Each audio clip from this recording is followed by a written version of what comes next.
जय श्री राम बच्चों। जय हनुमान। जय माता दी। जय श्री श्याम।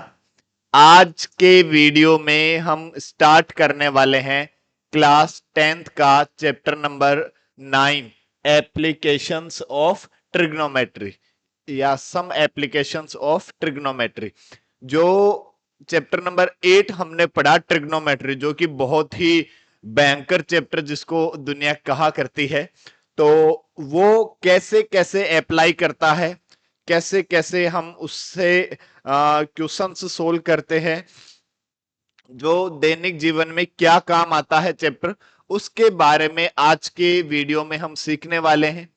तो कंप्लीट समझ में आएगा चैप्टर, सभी बच्चों के पूरा फोकस करें और उसके बाद वीडियो देखने के बाद आप कमेंट बॉक्स में कमेंट करें कैसा आपको लगा, कितना आपको समझ आया। यदि किसी प्रकार की कोई डाउट है तो वो भी आप कमेंट बॉक्स में कमेंट करके आप बता सकते हैं।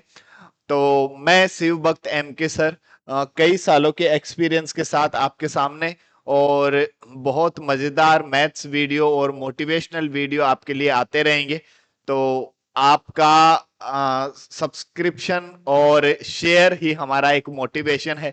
ठीक है, तो स्टार्ट करते हैं आज का वीडियो, जिसमें हम पढ़ने वाले हैं क्या, some application of trigonometry, trigonometry की कुछ एप्लीकेशंस। ठीक है, तो सबसे पहले यदि हम बात करें हाइट एंड डिस्टेंस, इसी चैप्टर को क्या कहा जाता है, हाइट एंड डिस्टेंस भी कहा जाता है। ठीक है, अब हाइट एंड डिस्टेंस ये हम पता करते हैं। ठीक है, अब इसमें इस चैप्टर में हम सीखने क्या क्या वाले हैं उसके बारे में यदि हम डिस्कस करें तो देखो, जैसे एक राइट एंगल ट्राइंगल है, एक मैंने राइट एंगल ट्राइंगल बनाया ए बी और सी, जिसका एंगल बी जो है वो कैसा है, 90 डिग्री का एंगल है। इस और जैसे मान लो ये एंगल सी है, इस एंगल को मैं नाम देता हूं क्या, थीटा। तो हम जानते हैं क्या कि गुरुजी ये तो होगा परपेंडिकुलर, ये होगा बेस और ये होगा हाइपोटेनियस। मतलब जिस एंगल की बात करते हैं उसकी अपोजिट साइड क्या होती है, परपेंडिकुलर होती है, और 90 डिग्री के सामने वाली साइड क्या होती है, हाइपोटेनियस होती है, और जो बच गई वो साइड क्या होती है, बेस होती है। तो इसमें यदि हम पाइथागोरस थ्योरम की बात करें तो क्या होती है पाइथागोरस थ्योरम, कि गुरुजी पाइथागोरस थ्योरम को तो हम जानते हैं क्या, परपेंडिकुलर स्क्वायर प्लस बेस का स्क्वायर इक्वल्स टू हाइपोटेनियस का स्क्वायर, ये क्या होती है पाइथागोरस थ्योरम। अब देखो, किसी राइट एंगल ट्राइंगल में तीनों साइडों में से यदि कोई भी दो साइड गिवन है, तो हम थर्ड साइड जो है वो पाइथागोरस थ्योरम से फाइंड कर सकते हैं। कब, जब हमें कोई भी दो साइड गिवन हो। अदरवाइज यदि मान लो एक ही साइड आपको गिवन है तो रिमेनिंग टू साइड्स हम पाइथागोरस थ्योरम से नहीं पता लगा सकते। ठीक है, तो यदि आपको तीनों साइडों में कोई एक साइड दे, ठीक है, तो आप ये देखिए कोई ना कोई एक एंगल भी जरूर गिवन होगा। ठीक है, कोई भी एंगल गिवन हो सकता है। ठीक है, तो जब एक साइड गिवन है और एक एंगल गिवन हो, ठीक है, एक साइड गिवन हो और एक एंगल गिवन हो, तो फिर हम इस ट्रिग्नोमेट्री की हेल्प से जो रिमेनिंग टू साइड्स है वो फाइंड कर सकते हैं। कैसे फाइंड कर सकते हैं उसके बारे में हम सीखेंगे। अब इसमें क्या क्या पॉइंट्स है उनके लिए यदि हम बात करें, अब जैसे ये जो राइट एंगल ट्राइंगल है ए बी सी, ठीक है, इसके लिए यदि हम बात करें तो इस चैप्टर में हम क्या देखेंगे, जैसे मान लो ये एक कोई ऑब्जर्वर है, कोई भी पॉइंट है, ठीक है, और यहां ये कोई मान लो कोई भी छत है, यहां पर कोई वस्तु पड़ी हुई है, ठीक है, और उस वस्तु को यहां से ऑब्जर्वर देख रहा है। ठीक है, तो ये जो मतलब लाइन है, ठीक है, जो देखने वाली जो लाइन है, जैसे मान लो मैं यहां से इस कोने में देख रहा हूं, तो इस कोने को देख रहा हूं तो कहीं ना कहीं कोई एक आंख से एक लाइन होगी ऐसे। ठीक है, तो इस लाइन को क्या कहते हैं, लाइन ऑफ साइट, इसी लाइन को क्या कहते हैं, लाइन ऑफ साइट। कौन सी, जो मतलब ऐसे नीचे से ऊपर देखने से जो अदृश्य लाइन कहीं वो कोई ऐसे दिखाई दे रही, ठीक है, आप मन की आंखों से देखोगे तो लाइन दिखाई देगी, ठीक है, या फिर ऊपर से नीचे देखने पर, जैसे मान लो मैं कहीं छत पे खड़ा हूं और छत पे खड़ा हूं, नीचे कोई कार खड़ी हुई है, उस कार को देख रहा हूं, तो कहीं ना कहीं मेरी जो मतलब एक लाइन होगी जो देखने के लिए उसको, ठीक है, एकदम पूरी, जैसे मान लो मैं इस कोने में देख रहा हूं तो एकदम जस्ट एक लाइन होगी, उसी लाइन को क्या कहते हैं हम, लाइन ऑफ साइट कहते हैं, ठीक है, वो दिखती नहीं है, ठीक है, आप यदि ऐसे आंखों से देखोगे तो नहीं दिखेगी, लेकिन यदि आप मन की आंखों से देखने की कोशिश करोगे तो धीरे धीरे दिखने लग जाएगी, ठीक है, तो इसी लाइन को क्या कहते हैं, लाइन ऑफ साइट, ठीक है। फिर देखो जैसे मान लो ये कोई छत है, छत के ऊपर कोई ये वस्तु रखी हुई है और यहां से इस वस्तु को कहीं देखा जा रहा है इस तरह से, ये लाइन ऑफ साइट होगी, और ये लाइन ऑफ साइट इस हॉरिजॉन्टल लाइन के साथ जो एंगल बनाती है, ठीक है, इस एंगल को क्या कहा जाता है, angle of elevation, angle of elevation. Simple word में समझो क्या, कि नीचे से ऊपर देखने पर जो हॉरिजॉन्टल लाइन के साथ जो एंगल बनता है किसका, लाइन ऑफ साइट का, उस एंगल को क्या कहते हैं, एंगल ऑफ एलिवेशन, ठीक है। यदि आपसे क्वेश्चन में देखो बहुत बार जिक्र होगा एंगल ऑफ एलिवेशन का, तो इसका मतलब हम क्या देखेंगे कि जो नीचे से कहीं ऊपर कुछ देखा जा रहा है, तो जो लाइन ऑफ साइट जिसकी भी क्वेश्चन में बात करेगा, और वो हॉरिजॉन्टल लाइन के साथ जो एंगल बनाती है, उसी एंगल को क्या कहते हैं, एंगल ऑफ एलिवेशन। तो हम हमेशा समझा करेंगे कि उस एंगल की बात कर रहा है, ठीक है। और जैसे मान लो ये छत पे आप खड़े हैं, ठीक है, यहाँ पे, और यहां से आप नीचे देख रहे हैं, ठीक है, ये नीचे कोई कार है, तो नीचे देखने से जो यहाँ की जो हॉरिजॉन्टल लाइन के साथ जो एंगल बनता है, ठीक है, इस एंगल को क्या कहते हैं, एंगल ऑफ डिप्रेशन, क्या कहते हैं, angle of depression. Simple word में इसको भी समझो, एंगल ऑफ डिप्रेशन, यदि ऊपर से नीचे देखने पर ऊपर की जो हॉरिजॉन्टल लाइन के साथ जो एंगल बनता है, that is called angle of depression, उसी को क्या कहते हैं, एंगल ऑफ डिप्रेशन कहते हैं। जब नीचे से ऊपर देखते हैं तो जो एंगल बनता है, एंगल ऑफ एलिवेशन, और ऊपर से नीचे देखने पर जो एंगल बनता है उसको क्या कहते हैं, एंगल ऑफ डिप्रेशन। ये एंगल ऑफ डिप्रेशन और ये एंगल हमेशा इक्वल होते हैं क्योंकि ये लाइन और ये लाइन तो पैरेलल है, ये पैरेलल है, तो ये जो एंगल है ये तो कैसे एंगल हुई, अल्टरनेट एंगल हुई, ठीक है, तो अल्टरनेट एंगल तो हमेशा इक्वल होते हैं, ठीक है, तो ये एंगल भी हमेशा इक्वल होंगे, ठीक है। अब पूरे चैप्टर में सभी क्वेश्चंस में मतलब आपसे कई बार देखो आंधी भी आ जाएगी, कई बार आपको जहाज में घुमाएगा, कई बार आपको मीनार पे चढ़ा देगा, कई बार आपको गाड़ी में भी घुमा देगा, ठीक है, तो कई बार आपको मान लो टावर पे चढ़ा देगा, ठीक है, तो ऐसे बहुत सारे अजीबो टाइप के क्वेश्चंस होंगे, पर उन सभी क्वेश्चंस का जो मीन है, ठीक है, वो आपका एक राइट एंगल ट्राइंगल बनाना है, ठीक है, आप वो सभी जो क्वेश्चन वो घुमाने लग जाता है, ठीक है, लेकिन सभी क्वेश्चंस जो है फाइनल जो टारगेट होगा उनका एक राइट एंगल ट्राइंगल बनाने का होगा, और उस राइट एंगल ट्राइंगल में आपको कोई तीनों साइडों में से कोई तो एक साइड गिवन होगी और कोई एक एंगल गिवन होगा, ठीक है, ध्यान रहे एक साइड और एक एंगल ही गिवन होगी, ठीक है, और बाकी दोनों रिमेनिंग साइड्स या एंगल जो साइड्स है वो आपसे पूछ सकता है। जैसे इसमें आपको मान लो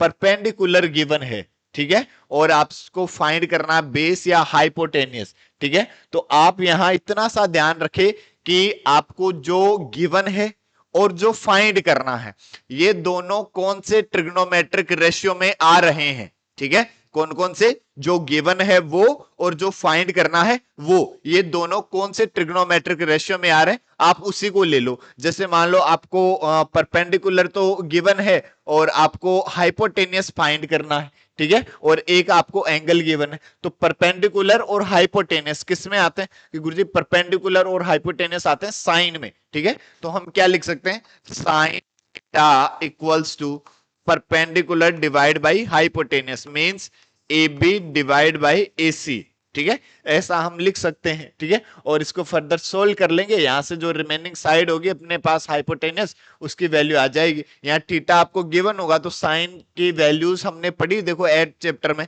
तो वो वैल्यूज पुट करेंगे, सोल्व करेंगे, आंसर आ जाएगा। ठीक है, यदि मान लो आपको परपेंडिकुलर गिवन है और आपसे बेस पूछ लिया, ठीक है, तो आप देखो परपेंडिकुलर और बेस किस में आ रहे हैं। ठीक है, यदि आपको परपेंडिकुलर गिवन है और आपसे बेस पूछा जा रहा है, ठीक है, या बेस गिवन है परपेंडिकुलर पूछा जा रहा है, ठीक है, तो परपेंडिकुलर और बेस किस में आ रहे हैं गुरुजी, परपेंडिकुलर और बेस तो टेन में आ रहे हैं। ठीक है, तो यहां हम क्या करेंगे, टेन थीटा ले लेंगे, तो tan theta equals to we know that perpendicular divide by base. तो परपेंडिकुलर क्या है हमारे पास ए बी, और बेस क्या है हमारे पास बी सी। ठीक है, इसको फर्दर सोल्व करेंगे तो आगे जो भी हमारे पास बेस की वैल्यू फाइंड करनी होगी तो वो आ जाएगा। ठीक है, और यदि मान लो आपको बेस गिवन है या और हाइपोटेनियस फाइंड करना है, या फिर आपको हाइपोटेनियस गिवन है आपको बेस फाइंड करना है, ठीक है, तो बेस और हाइपोटेनियस किस में आते हैं गुरुजी, बेस और हाइपोटेनियस तो कोस थीटा में आ जाते हैं। तब हम क्या ले लेंगे, हम कोस थीटा ले लेंगे, cos theta equals to base divide by hypotenuse means BC divide by AC. ठीक है, इसको फर्दर सोल्व करेंगे तो जो हमारे पास जो रिमेनिंग साइड्स जो भी फाइंड करनी होगी उस वो हमारे पास इससे आ जाएगी।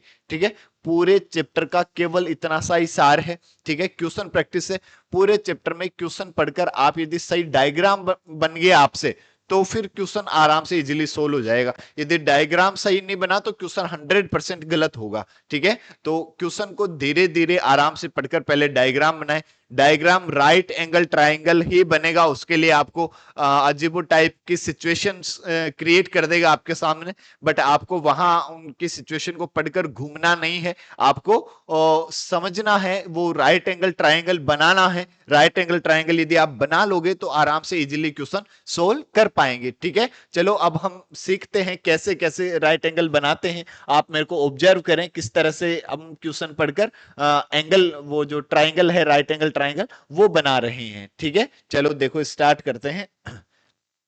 एग्जाम्पल नंबर 1 क्या है, ए tower stands vertically on the ground. जैसे जैसे हम क्वेश्चन पढ़ते जाते हैं वैसे वैसे हम डायग्राम बनाते जाते हैं। ठीक है, क्या कह रहा है, ए tower stand vertically on the ground. Ground पर एक टावर जो है वो वर्टिकली स्टैंड किया हुआ है, ये एक टावर है। ठीक है, ये एक ग्राउंड है। फिर क्या कह रहा, from a point on the ground which is 15 metre away from the foot of the tower.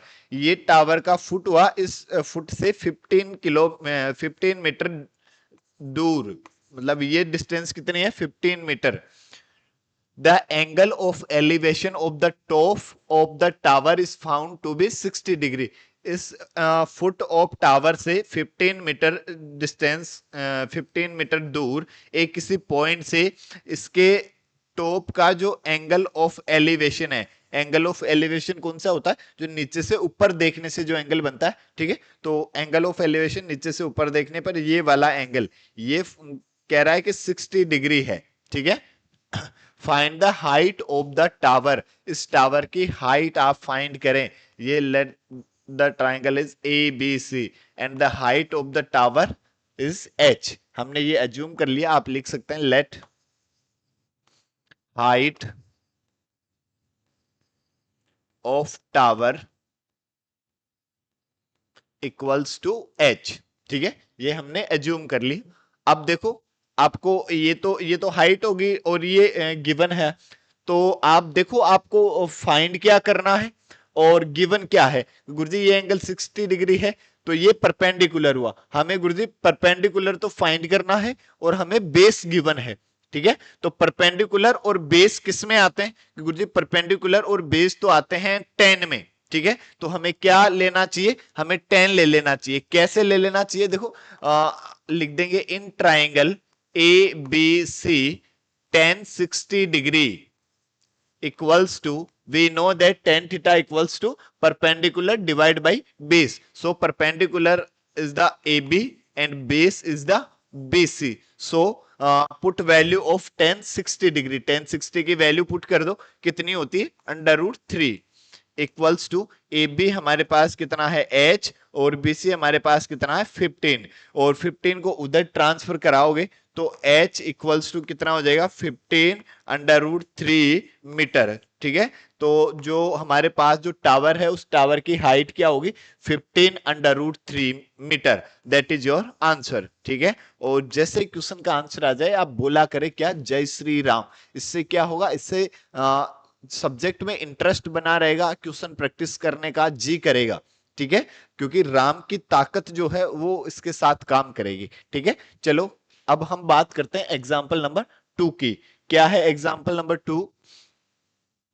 An electrician has to repair an electric fault on a pole of height 5 metre. ऐसे कह रहा है कि एक इलेक्ट्रिशियन है, वो एक repair करने के लिए कहा एक पोल जिसकी हाइट कितनी है 5 मीटर। एक पोल है जिसकी हाइट 5 मीटर है, तो एक इलेक्ट्रिशियन जो है उस पोल पर मतलब काम करना चाह रही है। ठीक है, कोई मिस्टेक हो रही है तो उसको ठीक करना चाह रही है। She need to reach a point 1.3 metre below the top of the pole। ठीक है, वो उस पोल के से 1.3 मीटर नीचे तक पहुंचना चाह रही है। मतलब कैसे कि जैसे ये तो ग्राउंड हो गया, ये 5 मीटर पोल हो गया। ठीक है, इसकी लेंथ कितनी है, इसकी हाइट कितनी है 5 मीटर। अब ऐसे कह रहा है कि वो ये चाहती है कि इससे 1.3 मीटर नीचे तक वो मतलब पहुंच जाए। ठीक है, तो undertake the repair work, what should be the length of the ladder that she should use which when inclined at an angle of 60 degree to the horizontal. तो वो एक लेडर यूज करना चाहती है, एक सीडी यूज करना चाहती है कि वो सीडी यहां तक पहुंचे और जो ग्राउंड है उस ग्राउंड के साथ कितना एंगल बनाए 60 डिग्री का एंगल बनाए। ठीक है, वो ऐसे चाह रही है कि मतलब जो लेडर है वो 1.3 मीटर बिलो तक पहुंचे और जो ग्राउंड है हॉरिजॉन्टल लाइन उसके साथ 60 डिग्री का एंगल बनाए। कौन? लेडर। ठीक है, तो would enable her to reach the required position. Also, how far from the foot of the pole should she place the foot of the ladder? ठीक है, तो वो ऐसे what should be the length of ladder. एक तो आपको इस ladder की लेंथ फाइंड करनी है। ठीक है, और ऐसे कह रहा है कि ये पॉइंट इस पोल के फुट से कितनी डिस्टेंस दूर होना चाहिए। आपको मतलब जैसे मैं नाम दे दूं, ये ए, ये बी, ये सी और ये डी, जिसका एंगल बी कैसा है 90 डिग्री। ठीक है, तो एक तो आपको बी डी फाइंड करना है और एक आपको सी डी फाइंड करना है। ठीक है, तो अब देखो यदि हम जो हमारा राइट एंगल ट्राइंगल है वो तो बी सी डी है, तो हमें तो बी सी की वैल्यू ही चाहिए, जबकि ये जो ए सी है ना वो हमें गिवन है कितना 5 मीटर। तो हम लिखेंगे क्या, B C equals to A C minus A B. हम क्या करेंगे, बीसी के लिए इस पूरे ए बी में से ये सब्ट्रैक्ट कर देंगे तो ये बीसी बच जाएगा हमारे पास। ठीक है, तो बीसी इक्वल्स टू ए सी तो है हमारे पास 5 और ए बी है हमारे पास 1.3। तो बीसी कितना हुआ, बीसी हुआ 3.7 मीटर।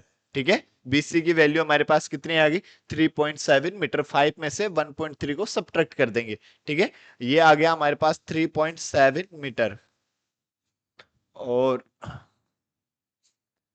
अब देखो इस ट्राइंगल में देखेंगे, in triangle B C D, इसमें ये तो आपके पास परपेंडिकुलर हुआ और ये आपके पास क्या हुआ, ये गुरुजी बेस हुआ। तो परपेंडिकुलर और बेस किस में आते हैं गुरुजी, परपेंडिकुलर और बेस तो 10 में आते हैं। तो हमें क्या लेना चाहिए, हमें 10 ले लेना चाहिए। तो लिखा मैंने क्या, 10 60 degree equals to, we know that tan theta equals to perpendicular divide by base. तो परपेंडिकुलर हमारे पास क्या है BC और बेस हमारे पास क्या है CD। तो tan 60 की वैल्यू हम कितने जानते हैं गुरुजी, √3 होती है tan 60 की वैल्यू।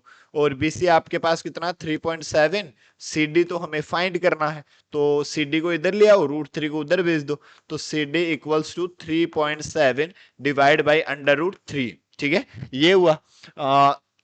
अब इसको क्वेश्चन में कह रहा है कि √3 इक्वल्स टू 1.73 आप यूज करें। तो इसको और क्या लिख सकते हैं, 3.7 डिवाइड बाई 1.73, ठीक है। अप्रोक्सीमेशन में मैंने 1.7 और लिख दिया, ठीक है। अब इससे आप डिवाइड कराओगे तो पॉइंट से पॉइंट गया, 17 टू जा 34, तो ये 2.34 तो 30, सॉरी 40, 34 30, 30 तो 17 बन जा 17, फिर 13 तो 7, ठीक है। Approximation 2.17 metre. जो CD होगा, CD की वैल्यू क्या आ जाएगी, 2.17 मीटर, ठीक है। यदि हम इसी में अब हमें ये यहाँ परपेंडिकुलर गिवन है और हाइपोटेनियस फाइंड करना है हमें, ये जो पॉइंट कितने इसके फुट से कितने डिस्टेंस पर होगा, 2.17 मीटर। अब इस लेडर की लेंथ यदि हमें फाइंड करनी है, ठीक है, तो लेडर की लेंथ के लिए परपेंडिकुलर तो हमारे पास है कितना, 3.7, और जो लेडर ये हाइपोटेनियस है, तो परपेंडिकुलर और हाइपोटेनियस किस में आते हैं, परपेंडिकुलर और हाइपोटेनियस आते हैं सर जी साइन में। तो हमें क्या लेना चाहिए, हमें साइन ले लेना चाहिए। तो साइन 60 इक्वल्स टू, परपेंडिकुलर तो कितना है BC, और हाइपोटेनियस हमारे पास कितना है गुरुजी, हाइपोटेनियस है BD। तो साइन 60 की वैल्यू गुरुजी, साइन 60 की वैल्यू होती है √3 divide by 2 equals to, BC है हमारे पास 3.7 और BD है हमारे पास कितना, BD तो हमें फाइंड करना है, तो इसको लिख दिया क्या, BD। तो BD को तो इधर इधर ले आओ और दोनों को उधर ले जाओ, क्रॉस मल्टीप्लाई जिसको हम बोलते, तो BD तो इधर आ जाएगा और ये 2 तो उधर जाएगा, तो मल्टीप्लाई में 3.7 मल्टीप्लाई 2 और डिवाइड बाई √3, ठीक है। और BD इक्वल्स टू ये 3.7 मल्टीप्लाई 2 डिवाइड बाई √3 की वैल्यू बता रहा 1.73, ठीक है। तो इसको तो हमने अभी कैलकुलेट किया था 2.17, सो BD विल बी 2.17 मल्टीप्लाई 2, तो ये कितना हो जाएगा आपके पास, 4.34 मीटर, ठीक है। तो जो लेडर होगा उसकी जो लेंथ होगी वो कितनी होगी, 4.34 मीटर अप्रोक्सीमेटली, ठीक है। क्लियर है। तो अब देखो हम जो नेक्स्ट एग्जांपल नंबर 3 है उसको सोल्व करने से पहले क्या बोलेंगे, जय श्री राम, ठीक है। चलो आ जाओ, नेक्स्ट एग्जांपल नंबर 3 क्या है, an observer 1.5 metre tall is 28.5 metre away from a chimney. ऐसे कह रहा है कि एक ऑब्जर्वर जो है जिसकी हाइट है 1.5 मीटर और वो एक जो चिमनी है, चिमनी से 28.5 मीटर दूर खड़ा है। मतलब कि ये एक चिमनी है, ये ग्राउंड है, ठीक है। और एक ऑब्जर्वर है जो जिसकी हाइट कितनी है, 1.5 मीटर, और ये इस चिमनी से कितने डिस्टेंस पर खड़ा हुआ है गुरुजी, 28.5 मीटर डिस्टेंस दूर खड़ा हुआ है, ठीक है। ठीक है, चलो अब जितना हमने अभी तक पढ़ा उतना हमने बना लिया, फिर आगे क्या करें, the angle of elevation of the top of chimney from her eyes, ठीक है, उसकी आंख से चिमनी के टॉप का एंगल ऑफ एलिवेशन कितना है, 45 डिग्री है। ये एंगल जो है वो कितना है, 45। What is the height of the chimney, chimney की हाइट क्या है, चिमनी की हाइट मींस मतलब ये हमें इतना फाइंड करना, ठीक है। इसको मैं नाम दूं ABC, ठीक है। यदि मान लो ये 1.5 है तो जैसे इसको और नाम दे देते हैं, तो ये भी हमारे पास कितना होगा, 1.5 होगा, ठीक है, क्योंकि ये तो सेम रहेंगे, ठीक है। तो अब ये 90 डिग्री, तो ये राइट एंगल ट्राइंगल दिख रहा है आपको ABC, और इसमें ये 28.5 है, तो ये बताओ BC कितना होगा गुरुजी, BC भी 28.5 होगा, तो इसको भी लिखा क्या, 28.5। अब हम इस ट्राइंगल में यदि 10 ले लेंगे तो ये हमारे पास क्या है, परपेंडिकुलर, तो परपेंडिकुलर आ जाएगा। कैसे लिखेंगे, देखो in triangle ABC 1045 degree equals to perpendicular divide by base, तो परपेंडिकुलर तो लिखा मैंने क्या, AB, और बेस मैंने क्या लिखा, BC। 1045 डिग्री की वैल्यू कितनी है, 1, इक्वल्स टू ए बी तो आपके पास फाइंड करना है, ठीक है। और बी सी आपके पास कितना है 28.5, और इसको आप उधर ट्रांसफर कर दोगे तो ए बी आपके पास कितना हो जाएगा 28.5 मीटर। अब एक बहुत इंटरेस्टिंग बात क्या, जब ये एंगल यदि 45 डिग्री हो, ठीक है, ये एंगल यदि 45 डिग्री हो तो ये और ये हमेशा इक्वल होते हैं। आप डायरेक्ट याद रख सकते हैं, क्यों? क्योंकि ये आप ऐसे भी समझ सकते हैं, ये 90 डिग्री है, ये 45, तो बताओ बच्चों ये एंगल कितना होगा? गुरुजी ये 90, ये 45, तो ये भी 45 हो जाएगा। क्यों? क्योंकि ट्राइंगल के तीनों एंगल का सम कितना होता है 180 डिग्री होता है। तो 180 डिग्री दो एंगल है तो एक थर्ड भी हम फाइंड कर सकते हैं। और अब देखो इस ट्राइंगल ए बी सी को देखो, इसमें ए बी और मतलब ये एंगल और ये एंगल इक्वल है। तो in isosceles triangle we know that the opposite side of equal angle are always equal. तो वैसे भी हम बोल सकते हैं कि ये दोनों साइड क्या होगी इक्वल, और यहां से हमने ऐसे फाइंड किया तब भी ये क्या आ रही इक्वल। लेकिन हमें तो फाइंड क्या करना, हाइट ऑफ चिमनी, ठीक है। तो height of chimney, height of chimney कितनी है 8d, जो किसके इक्वल होगी? वो इक्वल होगी गुरुजी A B plus B D के। तो 8d आपके पास कितना हो जाएगा? ए बी तो आपके पास आ ही गया, देखो यहाँ से 28.5, और बी डी आपके पास कितना है 1.5। दोनों को ऐड कर दोगे तो देखो ये 28 और 29 और 0.5 कितना 1, तो कितना आ जाएगा 30 मीटर, ठीक है। तो 8d की लेंथ कितनी हुई 30 मीटर, मीन्स जो हाइट ऑफ चिमनी है वो कितना है आपके पास 30 मीटर। क्लियर है? जय श्री राम। चलो अब हम नेक्स्ट एग्जाम्पल की तरफ बढ़ते हैं। कौन सा? Example number 4। क्या कह रहा है एग्जाम्पल नंबर 4?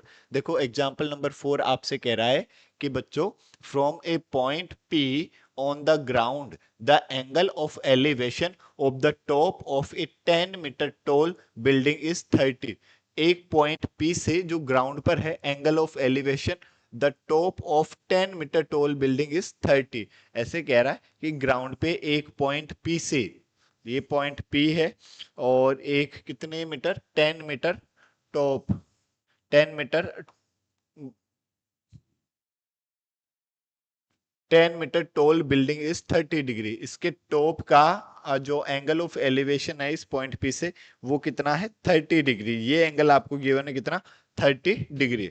अब कह रहा है a flag is hosted at the top of the building and the angle of elevation of the top of the flag staff from P is 45।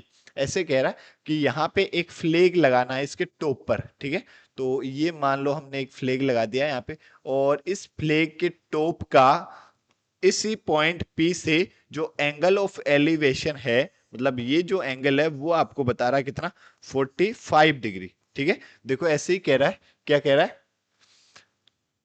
A flag is hosted at the top of the building and the angle of elevation of the top of the flag staff from P is 45 degree. कि इस point P से इस पर जो flag आप लगा रहे हैं उस फ्लैग के टॉप का इस पॉइंट से जो एंगल ऑफ एलिवेशन है वो कितना 45 डिग्री। तो मतलब ये आपने यहाँ फ्लैग लगा दिया, ठीक है। तो जैसे ये देखो,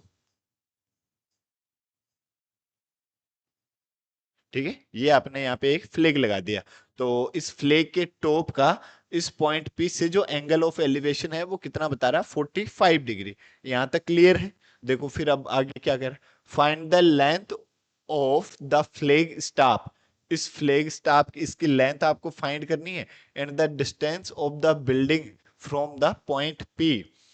इस पॉइंट P से इस बिल्डिंग की जो डिस्टेंस है वो फाइंड करनी है, मतलब ये डिस्टेंस आपको फाइंड करनी है। अब इसको मैं नाम दे देता हूं, जैसे ये P है, ये Q, ये R, और इस पॉइंट को नाम दे दिया मैंने S। तो हमें बेसिकली क्या क्या फाइंड करना है कि गुरुजी एक तो हमें RS फाइंड करना है और एक हमें PQ फाइंड करना है, ठीक है। तो अब देखो in triangle P Q R, इसका एंगल Q जो है वो कैसा है 90 degree. In triangle P Q R, ठीक है। इसमें मैंने लिया जैसे ये 10, 30 ले लिया, जिससे ये अपन ये QP फाइंड कर लेंगे।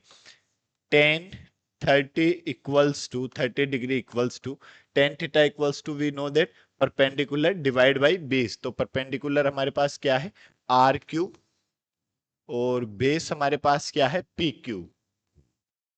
तो tan 30 की value divide by √3 equals to R Q, तो आपके पास कितना है 10, और पी क्यू आपके पास कितना है पी क्यू ही है। ठीक है, अब यदि आप क्रॉस मल्टीप्लाई करते हैं तो पी क्यू इक्वल्स टू कितना आ जाएगा 10√3 मीटर, और √3 की वैल्यू कितनी है 1.732। तो वो वैल्यू यदि हम यहाँ पुट करते हैं तो P Q equals to 10 multiply 1.73, ठीक है, इतना ही ले लेते हैं चलो। तो पी क्यू इक्वल्स टू कितना आ जाएगा 7.3 मीटर। इस पी क्यू की वैल्यू कितनी आ गई 7.3 मीटर। ठीक है, अब हम कौन सा ट्राइंगल लेंगे, ट्राइंगल एस क्यू पी।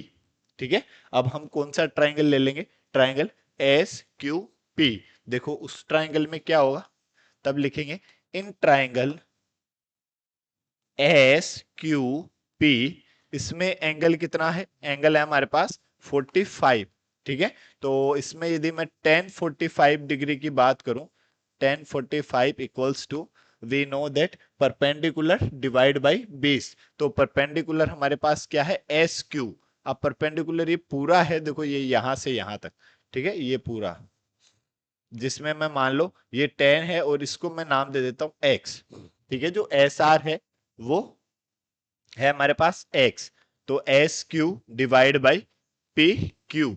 ठीक है, तो 1045 की वैल्यू तो कितनी हो गई 1, और एस क्यू को मैं क्या लिखूं x प्लस 10। ठीक है, जो एस क्यू है हमारे पास वो कितना है x प्लस 10।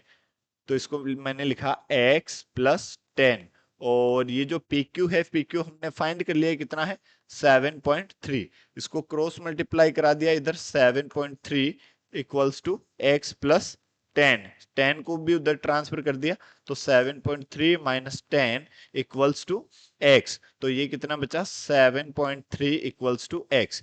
तो x क्या है जो फ्लैग स्टाफ है उसकी हाइट है, उसकी लेंथ है। ठीक है, तो कह देंगे height of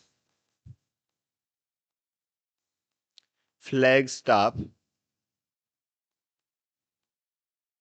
equals to 7.3 metre, और ये पॉइंट इस मतलब बिल्डिंग से, बिल्डिंग के फुट से कितने डिस्टेंस पर है 7.3 मीटर की डिस्टेंस पर है।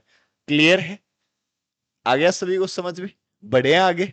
आगे बढ़ने से पहले क्या बोले जय श्री राम, वेरी गुड, शाबाश। ठीक है, ओके चलो नेक्स्ट एग्जांपल नंबर 5। क्या है example number 5, the shadow of a tower standing on a level ground is found to be 40 meter longer when the sun altitude is 30 degree than when it is 60 degree। ऐसे कह रहा है कि एक tower है, ये चलो भैया टावर बना दिया देखो।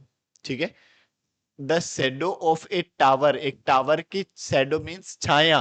ठीक है, एक टावर की छाया standing on a level ground, एक लेवल वाले ग्राउंड पर, to be 40 metre longer when the sun altitude is 30 degree then when it is 60 degree.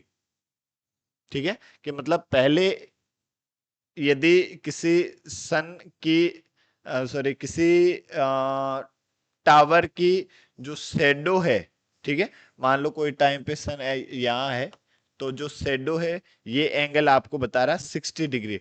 तो जब एंगल 60 से 30 डिग्री होता है तो लेंथ ऑफ साइड ऐसे कह रहा है कि 40 मीटर लंबी हो जाती है। ठीक है, मतलब ये जैसे इधर डाउन हो रहा है तो ये अभी 60 है, तो फिर कुछ टाइम बाद में जो शेडो होगी वो यहां तक आ जाएगी। ठीक है, और ये कह रहा है कि जब एंगल 60 से 30 होता है तब इसकी जो लेंथ है वो कितनी लंबी हो जाती है 40 मीटर लंबी हो जाती है। क्या इसकी छाया की लंबाई जो है वो 40 मीटर बढ़ जाती है, ऐसे कह रहा है। 40 मीटर हो जाती है नहीं, 40 मीटर बढ़ जाती है कब, जब एंगल 60 डिग्री से 30 डिग्री होता है। तो जो लेंथ ऑफ शेडो है, छाया की जो लंबाई है वो 40 मीटर बढ़ जाती है। ठीक है साहब, then find the height of the tower. इस टावर की हाइट आपको फाइंड करनी, ये ए, ये बी, ये सी और ये डी। ठीक है, तो let height of tower equals to H. ठीक है, इस टावर की हाइट जो है वो हमने एज्यूम कर लिया कितना, एच। ठीक है, तो यदि ये हाइट एच है तो अब देखो एक बार मैं ये ट्राइंगल ले लेता हूं, ट्राइंगल ए बी सी। ठीक है, तो हमने लिखा in triangle A B C tan 60 degree equals to perpendicular divide by base. ठीक है, तो परपेंडिकुलर कितना है एच और बेस कितना है बीसी। ठीक है, या तो इस बीसी को भी एक्स एज्यूम कर लो। ठीक है, इस बीसी को भी बता दो कितना है वो, आप एक्स हो। ये लेंथ यहां से यहां तक की लेंथ एक्स है और यहां से यहां तक की जो लेंथ है वो है एच। ठीक है, तो tan 60 की वैल्यू पुट कर दिया हमने कितनी, √3 इक्वल्स टू बाई बीसी कितना, एक्स। एक्स को उधर ट्रांसफर कर दिया तो √3x इक्वल्स टू एच। इसको दे दिया इक्वेशन नंबर 1। ठीक है, हमारे पास क्या हो गया, √3x इक्वल्स टू एच। ठीक है, अब जब हम ट्राइंगल ए बी डी की बात करें तो हम लिखें, देखो in triangle A B D, इसमें हम tan 30 डिग्री ये ले यदि। ठीक है, तो tan theta equals to, again we know that perpendicular divide by base, but now this is the perpendicular and base will be x plus 40। Base अब क्या होगा, यहां से यहां तक बेस होगा इस ट्राइंगल ए बी डी के, तो ये x है और ये 40 है, तो हम क्या लिखेंगे, base x plus 40। So now we can say that tan 30 equals to, perpendicular तो कितना है ए बी और बेस हमारे पास कितना है बी डी, और tan 30 की value 1/√3 equals to, A B हमारे पास कितना है एच और बी डी हमारे पास कितना है, बी डी है गुरुजी एक्स प्लस 40। ठीक है, यदि हम इसको क्रॉस मल्टीप्लाई करा दे तो ये 1 से मल्टीप्लाई होगा तो कितना हो जाएगा, देखो x प्लस 40 इक्वल्स टू √3 को इधर ट्रांसफर करोगे तो √3h।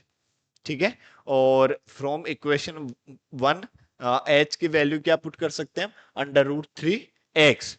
तो लिख देंगे क्या, from equation 1 x plus 40 equals to √3h की वैल्यू कितनी है, √3x। तो ये x plus 40 equals to √3 multiply √3, 3x। इस x को भी इधर ट्रांसफर करा दो, 40 equals to 3x minus x, so this is 40 equals to 2x, so x will be 40 divided by 2, so now this will be 20। तो x की value कितनी आ गई, 20। हमें क्या फाइंड करना, find the height of tower. तो ये x की वैल्यू 20 इक्वेशन 1 में पुट कर दो, पुट इन इक्वेशन 1। ठीक है, तो h इक्वल्स टू कितना हो जाएगा, √3 मल्टीप्लाई 20। ठीक है, सो h विल बी 20 √3 मीटर। तो मतलब आपके पास इस टावर की हाइट कितनी होगी, 20 √3 मीटर। Is that clear? ठीक है, एग्जाम्पल 5 कंप्लीट। ठीक है, तो अब 6 से पहले हम क्या बात करेंगे, क्या बोलेंगे, जय श्री राम। ठीक है, ओके, वेरी गुड, शाबाश। अब नेक्स्ट एग्जाम्पल नंबर 6 क्या है आपके पास, देखो example number 6, the angle of depression. Angle of depression मतलब ऊपर से नीचे देखने पर जिस जो एंगल की बात कर रहा है ना, वो है मतलब। ठीक है, अब ऊपर से ऊपर खड़े हैं हम, अब किसके ऊपर खड़े हैं, देखो the angle of depression of the top and the bottom of an 8-meter tall building from the top of multi-storied building are 30 and 45 degree. ऐसे कह रहा है कि ये ग्राउंड है और ये एक 8 मीटर टोल लंबी बिल्डिंग है। ठीक है, 8 मीटर जितनी, और एक कोई मल्टी स्टोर्ड एक और बिल्डिंग है इसके टॉप से, ठीक है, आप इसके टॉप पर हो और इस बिल्डिंग के टॉप और बॉटम का एंगल ऑफ डिप्रेशन, मतलब एक तो ये एंगल और एक ये एंगल, ठीक है, ये कौन से एंगल, डिप्रेशन का मतलब ऊपर वाली हॉरिजॉन्टल लाइन के साथ। तो ये कितना कितना गिवन है, एक तो 30, ये तो 30 गिवन है, और ये कितना गिवन है, ये 45 गिवन है, ठीक है। So find the height of the multi stored building and the distance between the two building, ठीक है। एक तो आपको इसकी ये हाइट ये पता करनी है, और एक इन दोनों बिल्डिंग के बीच की डिस्टेंस पता करनी है, ठीक है, ये आपको क्वेश्चन कह रहा है, ठीक है। तो इनका नामकरण कर देते हैं, देखो ये ए, ये बी, ये सी, ये डी, और ये पॉइंट क्या हुआ, ई। देखो यदि ये एंगल 30 है तो ये एंगल भी कितना होगा, 30 डिग्री होगा, ठीक है। क्यों, क्योंकि अल्टरनेट एंगल है दोनों, और ये 45 है तो ये एंगल भी कितना होगा, 45 डिग्री होगा, ठीक है। क्लियर है यहां तक। और ये 8 मीटर है तो ये जो बीसी है ये भी कितना होगा, 8 मीटर, और इसको मैं एच एज्यूम कर लेता हूं, ठीक है। तो लिखा हमने क्या, let A B equals to H, ठीक है। जो ए बी है वो हमारे पास कितना है, एच है, ठीक है। अब देखो इन ट्राइंगल ए बी सी, ये इसमें 90 डिग्री, इसमें ये 90 डिग्री, तो लिख देंगे in triangle A B E, और इसमें मैं टेन 30 की यदि बात करूं, देखो tan 30 equals to perpendicular divide by base. तो परपेंडिकुलर क्या है, A B, divide by base क्या है, बी ई, ठीक है।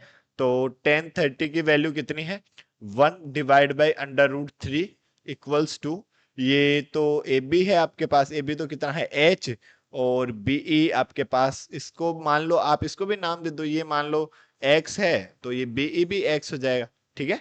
तो ये आपके पास एक्स हो गया, क्रॉस मल्टीप्लाई कराते हो तो x equals to √3 into H, this is equation number 1। Is that clear, ठीक है। हमने क्या किया, हमने ट्राइंगल लिया ए बी ई, इसमें लिखा tan 30 equals to perpendicular divide by base, हमने इसको तो एज्यूम कर लिया एच, और इसको बीई को एज्यूम कर दिया क्या, BE equals to C D equals to x, ठीक है, ये हमने एज्यूम कर लिया। और अब हम ट्राइंगल की बात करें ए सी डी, तो लिखा in triangle A C D tan 45 degree equals to perpendicular divide by base, ठीक है। तो परपेंडिकुलर क्या है, A C, divide by base क्या है, सी डी, ठीक है। तो टेन 45 की वैल्यू 1, और ए सी आपके पास कितना है गुरुजी, ए सी है हमारे पास h+8, तो h+8, और सी डी हमारे पास कितना है, सी डी है गुरुजी x, ठीक है। अब इसको क्रॉस मल्टीप्लाई करते हैं तो x इक्वल्स टू 8, ये h+8, ठीक है। अब फ्रॉम इक्वेशन 1 से किसकी वैल्यू पुट कर देंगे, x की वैल्यू पुट कर देंगे, तो क्या हो जाएगा, तब देखो फ्रॉम इक्वेशन 1, तो x कितना है, √3h, और इस h को उधर ट्रांसफर करोगे तो माइनस का h इक्वल्स टू 8, तो दोनों से h कॉमन ले लिया तो ये कितना हुआ, √3 - 1 equals to 8, so h will be 8 divide by √3 - 1, ठीक है। ये कितना हो जाएगा, मतलब √3 - 1, और जब हमें डिनोमिनेटर में इस तरह का दिखे तो हमने 8 चैप्टर में भी ऐसे क्वेश्चन करेंगे, हम करे थे। तो इसमें क्या करना चाहिए, हमें इसके अपोजिट साइन से ऊपर नीचे मल्टीप्लाई कर देना चाहिए, जिसको हम क्या बोलते हैं, रैशनलाइजेशन। तो हमें इसको √3 + 1 से ऊपर नीचे क्या करना चाहिए, मल्टीप्लाई करना चाहिए। सो h विल बी, ये ऊपर तो क्या हुआ 8 मल्टीप्लाई √3 + 1, ठीक है। और नीचे जब भी हम ऐसा रैशनलाइजेशन करते हैं तो हमारे पास हमेशा क्या बनता है, a - b multiply a+b equals to a² - b², ये आइडेंटिटी हमेशा लगती है, ठीक है। तो ये आइडेंटिटी यदि आप लगाते हैं तो क्या बनेगा, देखो a - b इंटू a+b, तो √3 का स्क्वायर -1 का स्क्वायर, तो ये h will be 8 multiply √3 plus 1। √3 का स्क्वायर तो 3 और 1 का स्क्वायर 1, तो 3 माइनस 1 कितना 2। 2 से ये कैंसिल हुआ कितना 4। So h equals to 4 √3 plus 1 metre. ठीक है, तो h क्या है आपके पास, h है ए बी, लेकिन आपको तो इसकी कंप्लीट हाइट चाहिए थी। ठीक है, तो आप लिखेंगे क्या, height of multi stored building. ठीक है, जिसको मैं नाम दूं कैपिटल एच, ये जैसे मान लो कैपिटल एच या फिर ए सी। ठीक है, तो height A C equals to हम क्या जानते हैं, एच प्लस 8। तो ए सी एच आपके पास है कितना 4, इसको मल्टीप्लाई करके भी लिख देता हूं, 4√3 प्लस 4 प्लस 8, और 8 और 4 कितना 12, तो ये हुआ 4√3 प्लस 12 मीटर। ठीक है, ये आपके पास किसकी लेंथ आई, एच मतलब height of multi stored building. और एक दोनों बिल्डिंग के बीच की डिस्टेंस मतलब एक्स की वैल्यू आपको फाइंड करनी। तो एक्स की वैल्यू फाइंड करनी, तो एच की वैल्यू पुट कर दो यहाँ, इसको दिया इक्वेशन नंबर 2। तो लिखेंगे ये put in equation number 2, put in equation 2, then x will be, तो h कितना है, ये है 4√3 प्लस 4, 4√3 प्लस 4 और कितना 8, तो 4√3 प्लस 12। ठीक है, ये दोनों बिल्डिंगों के बीच की डिस्टेंस आ गई। तो आप यदि यहाँ पे देखिए ये एंगल कितना 45 है, तो ये सी डी और ये ए सी ये तो इक्वल ही होनी है। ठीक है, क्यों, ये एक आइसोसेलेस ट्राइंगल जैसा दिख रहा है, and we know that the opposite side of equal angle are always equal. ठीक है, तो मतलब ये और ये इक्वल होंगे दोनों। ठीक है, तो हमने इसको फाइंड कर लिया, क्लियर है। ठीक है, और इसके साथ साथ अब एग्जाम्पल नंबर 7 की बात करने से पहले हम क्या बात करेंगे, जय श्री राम। अरे वाह शाबाश। ओके, नेक्स्ट एग्जाम्पल नंबर 7 की बात करें, क्या कह रहा है example number 7, from a point on A bridge across a river the angle of depression of the banks, bank मतलब किनारे, नदी के किनारे, ऐसे कह रहा है कि एक नदी है। ठीक है, ये एक नदी है, इसके ऊपर मतलब इस तरह से है कि जैसे ये नदी बह रही है। ठीक है, और इस तरह से एक पुल है, ब्रिज है। ठीक है, तो इस ब्रिज के किसी पॉइंट से और ये नदी के दोनों अपोजिट किनारे, ठीक है, ऐसे कह रहा है कि मतलब ये यहां तक ये नदी बह रही है। ठीक है, और इस तरह से कोई ब्रिज जा रही, और ये ब्रिज के ऊपर एक कोई पॉइंट है। ठीक है, इस पॉइंट से the angle of depression of the bank on opposite side of the river are 30 degree and 45 degree, कि इस पॉइंट से जो दोनों किनारों के जो angle of elevation, angle of depression है, वो एक है 30 डिग्री है और एक है 45 डिग्री है। ठीक है, respectively. If the bridge is at a height of 3 metre, इस ब्रिज की जो हाइट है ये, ठीक है, ये है 3 metre, from the bank find the width of the river, इस रिवर की विड्थ आपको फाइंड करनी। ये ए, ये बी, ये सी और ये डी, ये एंगल 90 डिग्री है, इधर वाला भी 90 डिग्री है। ये एंगल 30 है, तो ये भी एंगल कितना आ जाएगा 30 डिग्री आ जाएगा। ये एंगल 45 है, तो ये एंगल भी कितना आ जाएगा 45 डिग्री आ जाएगा। ठीक है, अब एक एक बार आप ट्रायंगल ए बी सी ले लो और एक बार आप ट्रायंगल ए बी डी ले लो। तो लिखो, देखो, in triangle A B C tan 30 degree equals to, we know that tan theta equals to perpendicular divide by base. तो परपेंडिकुलर हमारे पास क्या है ए बी, और डिवाइड बाय बेस हमारे पास क्या है बी सी। tan 30 की value 1/√3 equals to A B कितना है 3, और बी सी को तो बी सी रहने दो। तो अब इसको क्रॉस मल्टीप्लाई करा दो, तो क्रॉस मल्टीप्लाई कराओगे तो B C equals to 3/√3 metre. ठीक है, बीसी की तो वैल्यू हमारे पास कितनी आ गई, ये तो 3√3 मीटर आ गई। और अब हम इस ट्राइंगल में बात करेंगे तो देखो एंगल 45 है, तो ये 3, ये भी 3 होगा क्योंकि ये दोनों इक्वल होते हैं। अब इसको हम लिख भी देंगे, देखो कैसे, in triangle A B D tan 45 degree equals to perpendicular divide by base. तो परपेंडिकुलर क्या है, ए बी, और बेस क्या है, बी डी। टेन 45 की वैल्यू 1, और ए बी कितना है 3, और बी डी कितना है, बी डी क्रॉस मल्टीप्लाई करा दोगे तो B D equals to 3 metre. ठीक है, बी डी की वैल्यू कितनी आ गई, 3 मीटर आ गई। ठीक है, और हमें क्या फाइंड करना, विड्थ ऑफ रिवर, रिवर की विड्थ हमें फाइंड करनी थी। So we can say that width of river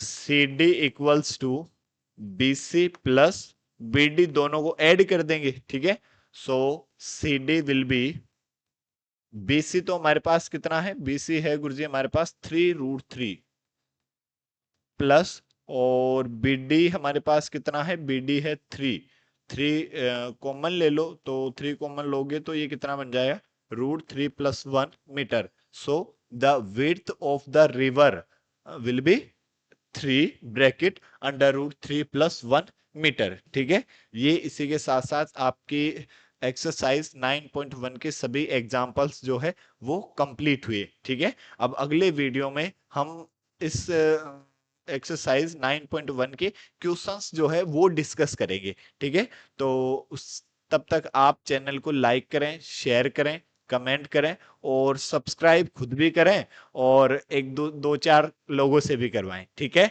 तब तक के लिए जय Shri Ram. Okay, thank you.